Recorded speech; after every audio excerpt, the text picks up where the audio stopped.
Praise the Lord.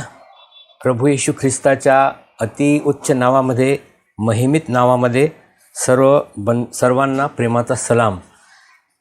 मागच्या 2 भागामध्ये आपण अध्याय 6 प्रगटीकरण अध्याय 6, 7 आणि 8 या भागांचा अभ्यास केला. आता पुढचा भाग म्हणजे प्रगटीकरण 9, 10 आणि जमल्यास 11 या 3 याच्यावर आपण थोडक्यात अभ्यास करणार आहोत. आणि प्रभूने आपल्याला सहाय्य केलं आतापर्यंत, म्हणून प्रभूच्या नावाला पुन्हा एक वार धन्यवाद. छोटी प्रार्थना करूया. पवित्र प्रेमळ दयाळू देवबाप्पा, धन्यवाद करतो, स्तुती करतो प्रभू येशूच्या नावामध्ये. तुला महिमा देतो, अर्पण करतो प्रभू, कारण की तूच आमचा प्रभू आहे. तू आमचं सहाय्यक करत आला आहे. आम्ही कोणी नाही प्रभू, तू सर्व काही आहे. तू आमचा प्रभू आहे आणि तू आम्हाला आत्तापर्यंत चालवलं, अभ्यासामध्ये सहाय्य केलं. उपकार मानतो. आजचा पण समय आशीर्वादित कर आणि हा अभ्यास सर्वांना लाभाचा व्हावा असे तू कर. तारणारा प्रभू येशूच्या प्रिय गोड नावाने मागतो, म्हणून तू ऐक. आमेन. अभ्यास सुरू करण्यापूर्वी आपण ही 2 वचनं वाचणार आहोत. आणि पहिले वचन आहे प्रगटीकरण 1 अध्याय आणि 3 वचन. यामध्ये असे लिहिले आहे, या भविष्यवादाचे शब्द जो वाचतो आणि जे ऐकतात आणि त्यात लिहिलेल्या गोष्टी पाळतात ते आशीर्वादित आहेत किंवा धन्य आहेत, कारण समय जवळ आला आहे. त्याचप्रमाणे अजून एक वचन प्रभूच्या वचनामध्ये दिलेलं आहे, अनुवाद याचा 29 अध्याय आणि 29 वचन, ते देखील आपण वाचूया. त्यात लिहिले आहे, गुप्त गोष्टी यहोवा आमचा देव याच्या आहेत, पण उघड केलेल्या गोष्टी सर्व काळ आमच्या व आमच्या लेकरांच्या आहेत, यासाठी की आम्ही या नियमशास्त्रातले सर्व शब्द आचरावे. प्रियांनो, प्रभूचे वचन आमच्या हातात दिलेले आहे आणि ते वचन वाचण्याने आम्हाला कितीतरी मोठा लाभ होतो, असं प्रभूच्या वचनामध्ये आपण वाचतो आणि पाहतो आणि ऐकतो. तेव्हा वचन वाचणे, जरी आम्हाला समजो अथवा न समजो तरी देखील वचन वाचणे हे आमच्यासाठी अत्यंत लाभाचं आणि धन्यतेचं कारण आहे. कारण वचनामध्ये सामर्थ्य आहे. वचन हे जिवंत आहे. आणि प्रभूची इच्छा ही पण आहे की आपण त्याच्या वचनाचा अभ्यास करावा. आणि म्हणून गेल्या 2 भागामध्ये आपण प्रभूचा दास वॉचमननी जो चीन देशामध्ये होऊन गेला आणि त्याला प्रभूने काय काय गोष्टी उघड केल्या. जसे आपण पाहिले, पावलाला प्रभूंनी मंडळीचं रहस्य प्रगट केलं. पावलाच्या अगोदर कोणत्याही व्यक्तीला हे उघड केलं नाही. आणि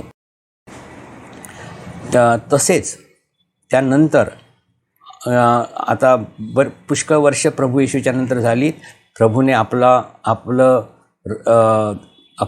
गुप्त भेद रहस्य अनेकांना प्रगट केले. त्यामध्ये विशेष करून आपण पाहिले की वॉचमननी ह्या प्रभूच्या दासाला त्याने प्रगट केले आणि त्याने लिहिलेल्या गोष्टीच्या आधारावर आपण अभ्यास करत आहोत. आता आपण सुरुवात करूया 5वा करणा. मागील भागामध्ये करणे 1 ते 4 हे आपण पाहिले. 5वा करणा आणि त्याच्यानंतर 6वा करणा, ह्या 2 भागाविषयी आपण पाहूया. पहिले मी वचन वाचतो. प्रगटीकरण अध्याय 9 आणि 1 ते 6 वचन. प्रगटीकरण ह्याचा 9 अध्याय आणि 1 ते 6 वचन आपण वाचूया. मग 5व्या देवदूताने कर्णा वाजवला, तेव्हा एक तारा आकाशातून पृथ्वीवर पडलेला मी पाहिला आणि अथांग डोहाची किल्ली त्याला देण्यात आली. आणि त्याने अथांग डोह उघडला, तेव्हा मोठ्या भट्टीच्या धुरासारखा धूर डोहातून निघून वर चढला आणि धुराने सूर्य आणि अंतराळ ही अंधकारमय झाली. आणि त्या धुरातून टोळ निघून पृथ्वीवर आले आणि जशी पृथ्वीवरील विंचवास शक्ती आहे तशी त्यांना शक्ती दिली होती. आणि त्यांना असे सांगितले होते की पृथ्वीच्या गवताला व कोणत्याही हिरवळीला व कोणत्याही झाडाला उपद्रव करू नये. ज्या माणसांच्या कपाळावर देवाचा शिक्का नाही त्यांना मात्र उपद्रव करावा.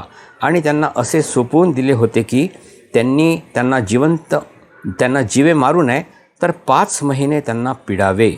त्यांची पीडा तर विंचू माणसाला नांगी मारतो, तेव्हा त्याला जी पीडा होते त्या पीडेप्रमाणे आहे.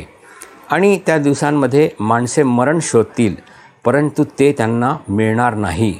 आणि ती मरण्याची उत्कंठा धरतील, परंतु मरण त्यांच्यापासून दूर पळेल. तर 5वा करणा आणि 6वा करणा आणि त्यानंतर 7वा करणा म्हणजे 7 वाट्या. आपण पूर्वी पाहिले शिक्क्यानंतर 7व्या शिक्क्यातून 7 करणे येतात आणि 7व्या करण्यातून 7 वाट्यांचा न्याय होईल.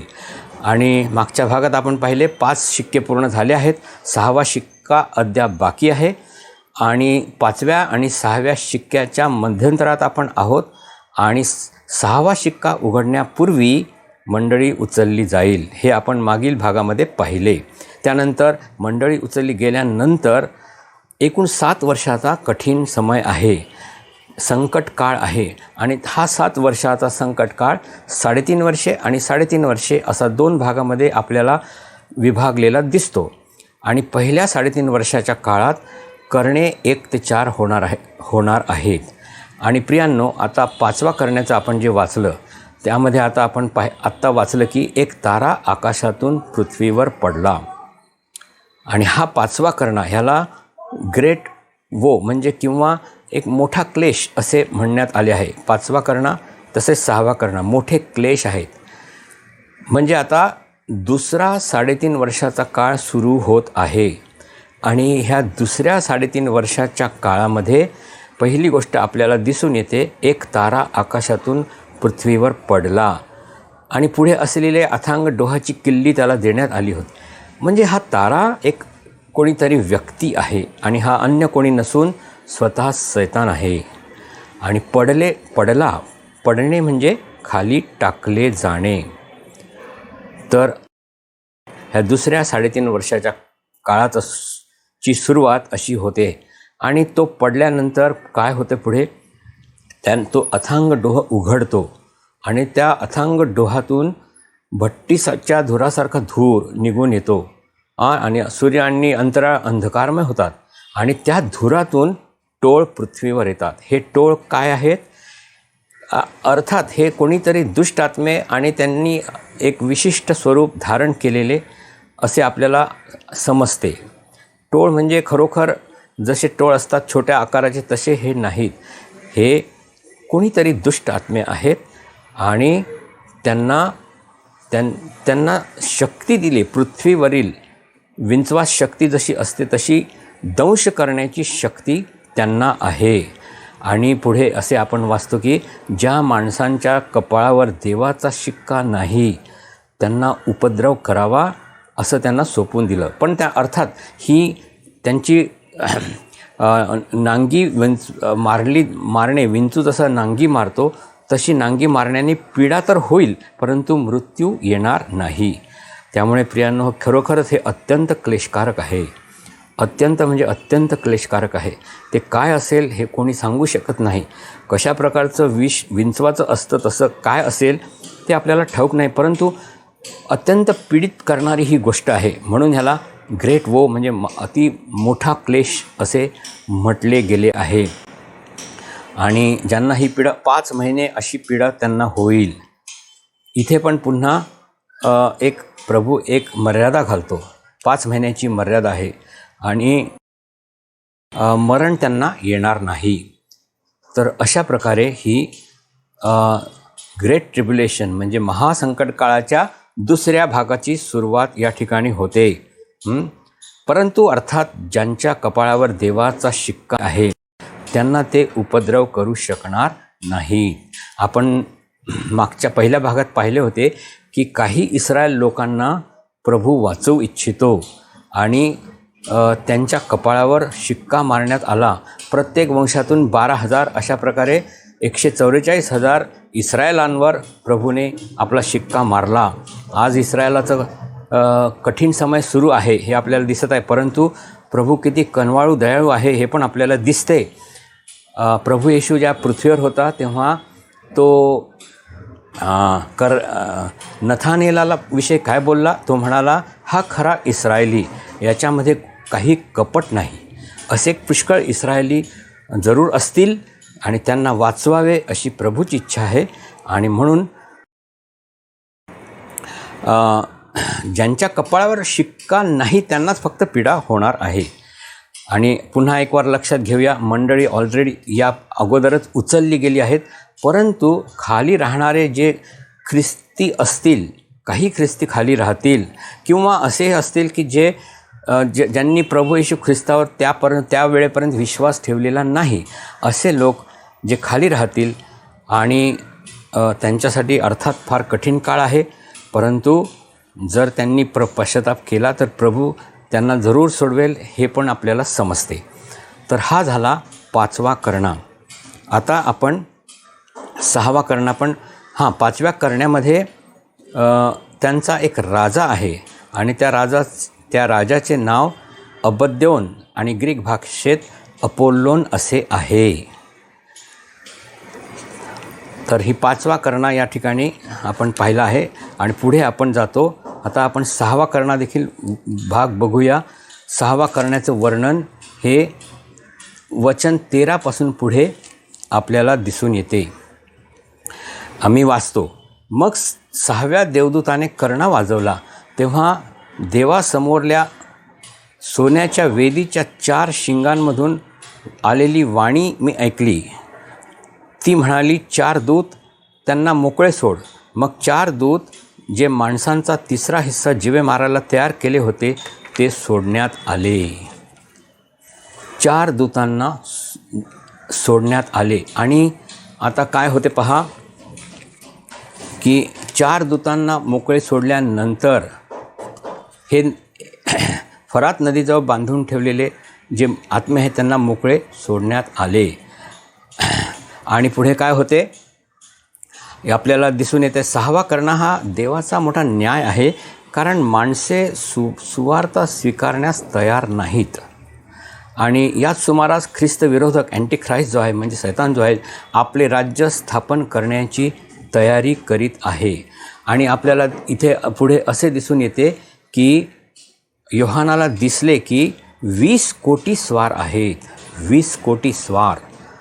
आणि ते नेमलेला तास, नेमलेला दिवस, नेमलेला महिना व नेमलेले वर्ष याप्रमाणे, म्हणजे अगोदरच ठरल्याप्रमाणे माणसे मारित आहेत. 16व्या वचन पुन्हा वाचूया. आणि स्वारांच्या सैन्याची संख्या 20 कोटी होती आणि ही त्यांची संख्या मी ऐकली. आणि पुढे 17 वचन, आणि त्याप्रमाणे मी दृष्टांतामध्ये घोडे व त्यावरील बसलेले पाहिले.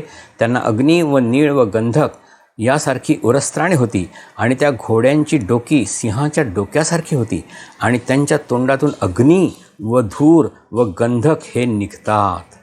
त्यांच्या तोंडातून अग्नी व धूर व गंधक हे निघतात.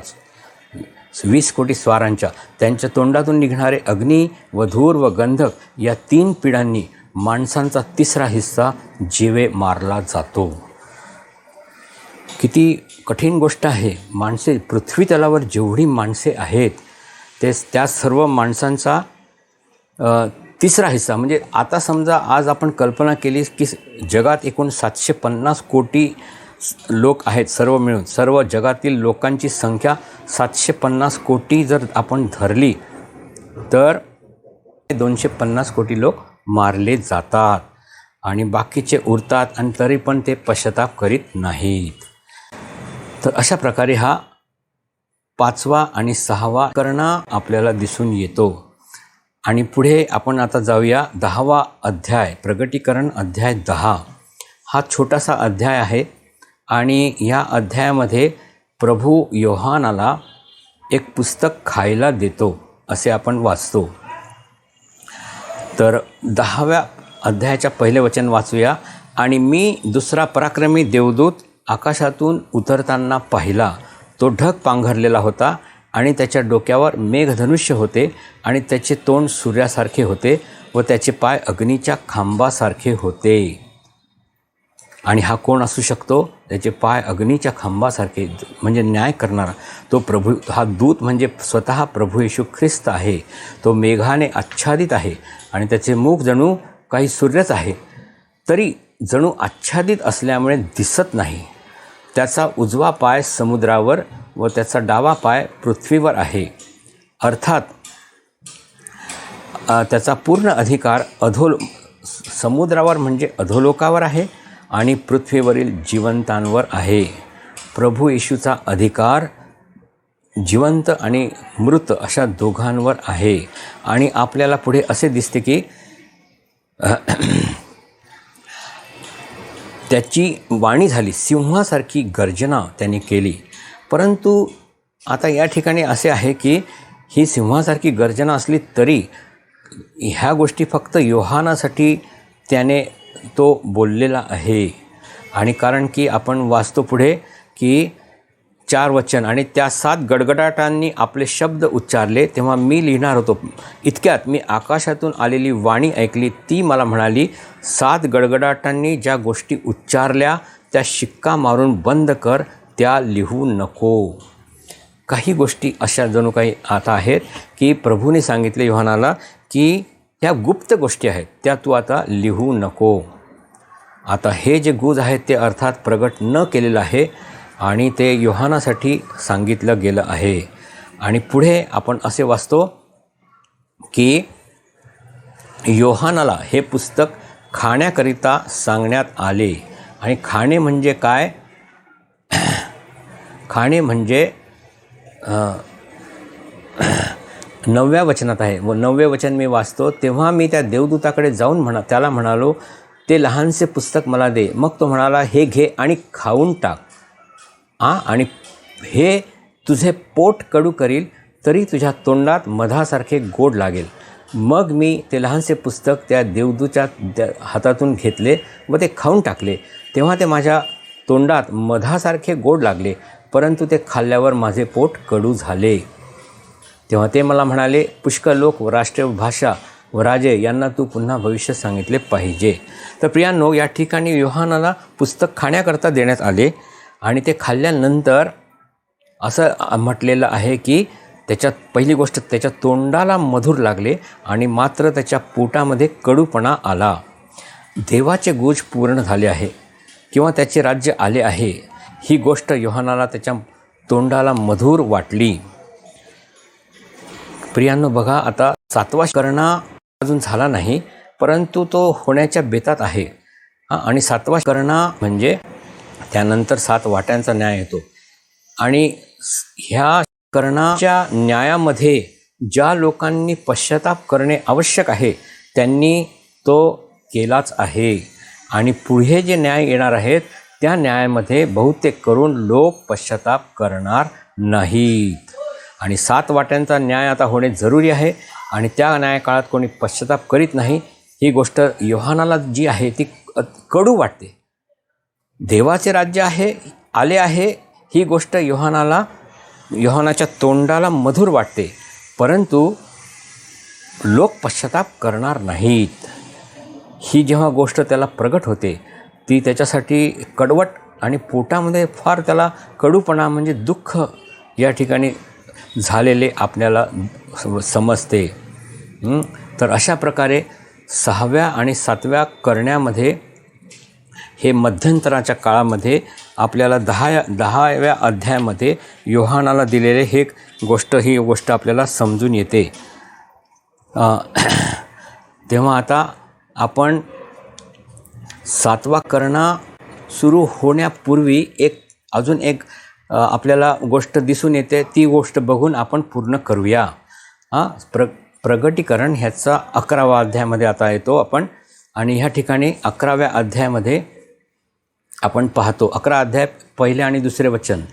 नंतर काठीसारखा एक बोरू मला देण्यात आला आणि कोणी एक म्हणाला, उठ आणि देवाच्या मंदिराचे आणि वेदीचे आणि त्यातल्या भजणाऱ्यांचे मोजमाप घे, परंतु मंदिराबाहेरचे अंगण सोड, त्याचे माप घेऊ नको, कारण ते राष्ट्राच्या लोकांना दिले आहे आणि ते पवित्र नगर 42 महिने तुडवतील. आणि माझ्या 2 साक्षीस मी असे सामर्थ्य देईन की ते तरट पांघरून 1260 दिवस भविष्य सांगतील. एवढंच भाग बघूया, नंतर 2 संदेष्टी आपण पुढच्या भागात बघूया. तर प्रियानो, या ठिकाणी 11 अध्यायामध्ये आपल्याला दिसून येते पहिली गोष्ट देवाने योहानाला सांगितले आणि मंदिराचे माप घे, म्हणजे त्याला स्वर्गात एक मंदिर दिसत आहे आणि प्रभू म्हणतो ह्या मंदिराचे माप घे, परंतु बाहेरचे अंगण सोड. ते राष्ट्राच्या लोकांस दिलेले, त्याचे माप घेऊ नको. याचा अर्थ काय? मंदिरात भक्ती म्हणजे आराधना करणारे जे लोक आहेत त्यांना त्यांचे तू मोजमाप घे, म्हणजे त्यांची तू नोंद घे, म्हणजे ते पवित्र असे वेगळे करून ठेव. म्हणजेच थोडक्यामध्ये ते सुरक्षित केले जातात. म्हणजे हे प्रतिकात्मक आहे. आज जेव्हा मंदिरामध्ये म्हणजे चर्चमध्ये आम्ही जातो, परंतु ती जागा खरोखर ती भक्ती करण्याची जागा आहे. आणि जे खरीखुरी भक्ती करतात, खरी भक्ती म्हणजे काय? प्रभूच्या वचनात लिहिले आहे की आत्म्याने आणि खरेपणाने त्याची भक्ती जे करतात अशा लोकांचा, योहान 4 अध्यायामध्ये लिहिले, अशा लोकांचा तो शोध घेत आहे. खरे उपासक, आत्म्याने आणि खरेपणाने भक्ती करणारे, आणि ते सुरक्षित केले जातात. परंतु इतर सुरक्षित नसतील, असा याचा अर्थ आपल्याला दिसतो. प्रियांनो, आम्ही आपलं हृदय तपासणे किती जरुरी आहे. आम्ही प्रभूच्या घरात आणि म्हणजे चर्चमध्ये जेव्हा जातो तेव्हा खरोखर आम्ही आत्म्याने आणि खरेपणाने भक्ती करतो किंवा नाही, ही गोष्ट आमच्यासाठी अतिशय महत्त्वाची आहे. आणि वरील विवेचन जे स्वर्गातील मंदिराबद्दल असले तरी त्या काळामध्ये म्हणजे दुसऱ्या 42 महिन्याच्या काळामध्ये इस्रायलाद्वारे एक मंदिर बांधले गेलेले असेल. आणि पुढे हे मंदिर जे आहे ख्रिस्त विरोधकाकडून तुडवले जाईल. तर दोघांसाठी ही गोष्ट लागू आहे. इस्रायल लोकांसाठी देखील आहे आणि ख्रिस्ती लोकांसाठी देखील आहे. तर प्रभू आम्हाला सहाय्य करो. आज आपण या ठिकाणी थांबूया आणि आपला हा अभ्यास पुढच्या भागामध्ये आपण सुरू ठेवूया. आणि प्रभू आम्हाला सहाय्य करो. छोटी प्रार्थना करूया. दयाळू पित्या प्रभू, आम्ही धन्यवाद करतो, स्तुती करतो प्रभू येशू राजा. आणि तू आमचं सहाय्य केलं आणि जे काही आम्ही थोडा अक्क्यात अभ्यास केला दुर्बलतेमध्ये, त्यावर तुझा आशीर्वाद पाठव. येणाऱ्या काळामध्ये प्रभू आम्हाला तयार कर. तुझा येण्याचा समय अतिशय जवळ आहे आणि म्हणून तू आमचं सहाय्य कर. धन्यवाद आणि स्तुती करून छोटीशी प्रार्थना प्रभू येशूच्या नावाने मागतो म्हणून तो आहे. आमेन. प्रियांनो, पुन्हा एक वार जर कोणाला आणि फार कमी किमतीमध्ये हे पुस्तक उपलब्ध आहे आणि प्रगटीकरण या पुस्तकावर आधारित त्याचा अभ्यास आहे. आणि आपल्याला हवं असेल तर जरूर फोन करा आणि जरूर ह्याचा लाभ घ्या. प्रभू आपल्या सर्वांचं सहाय्य करो. Praise the Lord.